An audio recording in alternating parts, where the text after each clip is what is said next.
మీ ఎలాంటి వ్యాపార ప్రకటనలకైనా వెంటనే మా ఛానల్ సంప్రదించండి. 2026 నూతన ఆంగ్ల సంవత్సర శుభాకాంక్షలతో జ్యోతిషాభిమానులందరికీ నమస్కారం. 2026 ఈ ఆంగ్ల సంవత్సరం జనవరి 1వ తారీఖు నుండి డిసెంబర్ 31 వరకు గల ఈ నూతన ఆంగ్ల సంవత్సరంలో మనకు 2 తెలుగు సంవత్సరాలు వస్తున్నాయి. మార్చి 19 వరకు శ్రీ విశ్వావసు నామ సంవత్సరం ఉంటుంది. 19వ తారీఖున అనగా మార్చి 19వ తారీఖున ఉగాది పండుగ తర్వాత శ్రీ పరాభవ నామ సంవత్సరం ఈ 2026 డిసెంబర్ 31 వరకు ఉంటుంది. ఇక ఈ ఆంగ్ల సంవత్సరంలో జూన్ నెల 2 వరకు గురువు మిథున రాశిలోనే సంచారం కొనసాగిస్తాడు. జూన్ నెల 2 తర్వాత ఆయన కర్కాటక రాశిలోనికి ప్రవేశిస్తాడు. అక్కడ ఉచ్చ స్థానాన్ని పొందుతాడు. ఇక సంవత్సరం అంతా కూడా ఆయన కర్కాటక రాశిలోనే ఆయన ప్రయాణం కొనసాగుతుంది. శని భగవానుడు ఈ సంవత్సరం అంతా కూడా ఈ నూతన ఆంగ్ల సంవత్సరం అంతా కూడా మీన రాశిలోనే ఆయన సంచారం ఉంటుంది.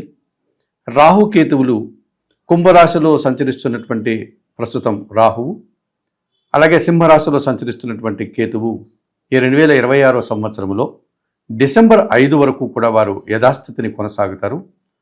కుంభరాశిలో ఉన్నటువంటి రాహు 2026 డిసెంబర్ 5వ తారీఖున ఆయన మకర రాశిలోనికి ప్రవేశిస్తాడు, అనగా వెనుకకు మరలుతాడు. అలాగే సింహరాశిలో ఉన్నటువంటి కేతువు వెనుకకు మరలి కర్కాటక రాశిలోనికి ప్రవేశిస్తాడు.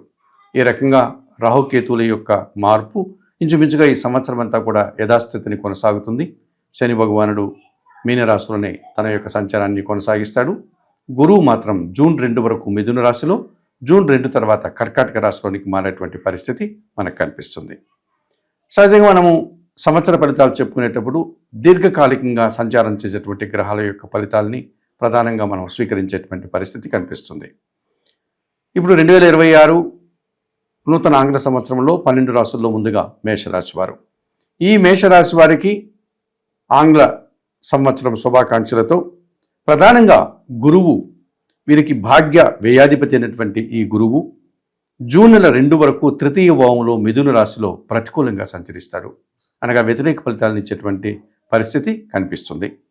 ఎటువంటి విషయాల్లో వ్యతిరేక ఫలితాలను ఇస్తాడు గురువు అని కనుక మనం పరిశీలిస్తే, సహజంగా భాగ్యాధిపతి కనుక పూర్వపుణ్యం లోపించడం వల్ల కాస్త ఇబ్బందికర పరిస్థితులు ఎదుర్కొంటారు. ముఖ్యంగా జన సహకారం పూర్తిగా ఉండదు, పెద్దవారి సహకారం ఉండదు. విద్యకు సంబంధించినటువంటివి అనగా చదువులకు సంబంధించిన వ్యవహారాలు, విద్యా సంవత్సరానికి పరీక్షలకు సంబంధించిన వ్యవహారాలు కానీ, లేకపోతే ఇంటర్వ్యూలకు సంబంధించిన విషయాల్లో ప్రతికూల ఫలితాలు రావడానికి అవకాశం ఉంటుంది. ముఖ్యంగా విద్యారంగంలో పనిచేసే వారికి జూన్ 2 వరకు కాస్త గడ్డు కాలంగా చెప్పుకోవచ్చు. వారు అనుకున్నంతగా మంచి ఫలితాలను సాధించలేకపోతారు. వారు కష్టపడినటువంటి ఫలితాన్ని, ఆ కష్టానికి తగిన ఫలితం కూడా అందుకోలేని పరిస్థితి ఉంటుంది. సమాజంలో తగినంత గుర్తింపు లభించదు, పెద్దల యొక్క సహకారం ఉండదు. అలాగే తాను అనుకున్నటువంటి కార్యక్రమాలని అనుకున్నట్లుగా పూర్తి చేయలేనటువంటి పరిస్థితి, నిస్సహాయత ఏర్పడుతుంది. పని భారం పెరిగిపోతుంది. ఎందుకంటే గురువు వ్యయాధిపతి కూడా కనుక మేషరాశి వారికి వృత్తి ఉద్యోగ వ్యాపారాల్లో నిరంతరం పని ఉంటుంది. ఒక్కో సందర్భంలో అసలు పని లేని తనం వల్ల కూడా ఇబ్బంది పడేటువంటి పరిస్థితి కనిపిస్తుంది. అనగా రోజు చేసేటువంటి పని, ఆ పని కూడా ఉండదు.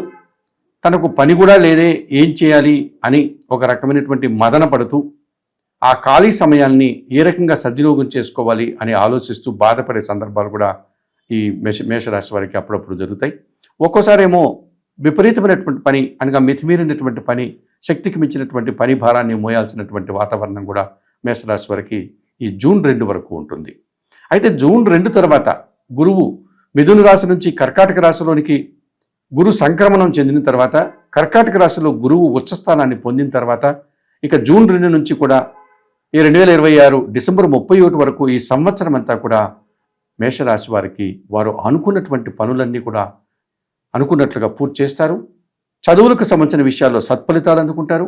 కుటుంబంలో సంతోషకర వాతావరణం నెలకొంటుంది. అలాగే తండ్రికి సంబంధించిన ఆరోగ్య విషయంలో సంతోషకర వార్త వీరు అందుకుంటారు. తండ్రి నుంచి రావాల్సినటువంటి ఏదైనా ఆదాయం కానీ, ఆస్తులు కానీ ఉంటే దాన్ని అందుకోగలుగుతారు. వీరు చేసే ప్రతి పనికి తగినటువంటి గుర్తింపు, తగినటువంటి గౌరవము, మర్యాదలు ఏర్పడతాయి. సమాజంలో మంచి పేరు ప్రఖ్యాతులు తెచ్చుకుంటారు. అలాగే అధికారుల నుంచి అభినందనలు అందుకుంటారు.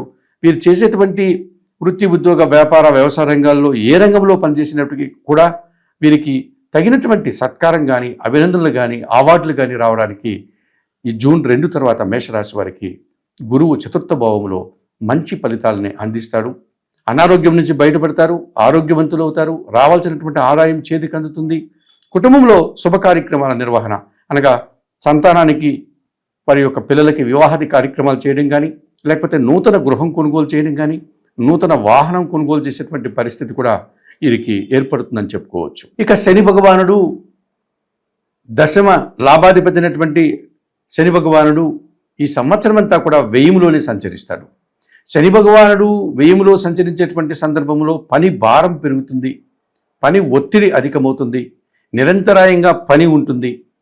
పనివారి సహకారం కూడా అనగా వీరు చేసేటువంటి కార్యాలయంలో చిన్న చిన్న ఉద్యోగాలు చేసేవారు కానీ, లేకపోతే కుటుంబంలో వీరికి సహకరించేటువంటి పనివారు ఎవరైతే ఉంటారో వారి సహకారం కూడా ఉండదు.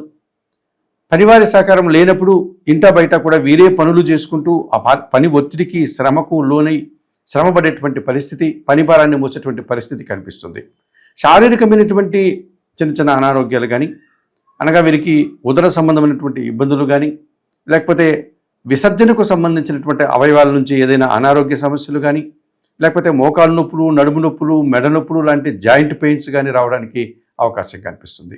నిరంతరం పని ఉంటుంది, ఆ పనికి తగినటువంటి ఫలితం మాత్రం అనుకున్నంతగా రావాల్సినంతగా రాకపోగా కాస్త ఇబ్బంది పడేటువంటి పరిస్థితికి ఏర్పడుతుంది.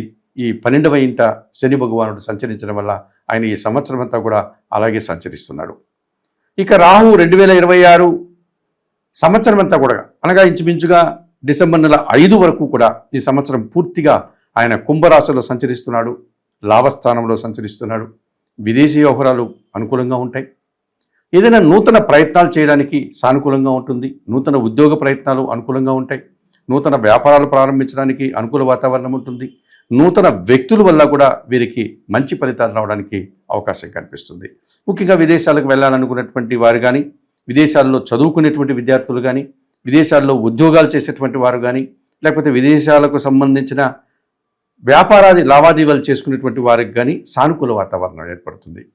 లాభస్థానంలో రాహు సంచరిస్తున్నాడు. ఈ రాహు మంచి ఫలితాలను మీకు అందిస్తాడు. ఆ ఫలితాలను మీరు సద్వినియోగం చేసుకునేటువంటి వాతావరణాన్ని మీరు జాగ్రత్తగా చూసుకోవాలి. ఎందుకంటే రాహు మాయగాడు. ఈ రాహు మాయగాడు ఆశపరుడు కనుక వచ్చిన అవకాశాన్ని మీరు సద్వినియోగం చేసుకునేటువంటి పరిస్థితి మీకు ఈ సంవత్సరంలో మీరు జాగ్రత్తలు తీసుకోవాలి. మంచి ఫలితాలు ఇస్తాడు. ఆ ఫలితాలను మీరు సద్వినియోగం చేసుకోవాల్సినటువంటి అవసరం కనిపిస్తుంది.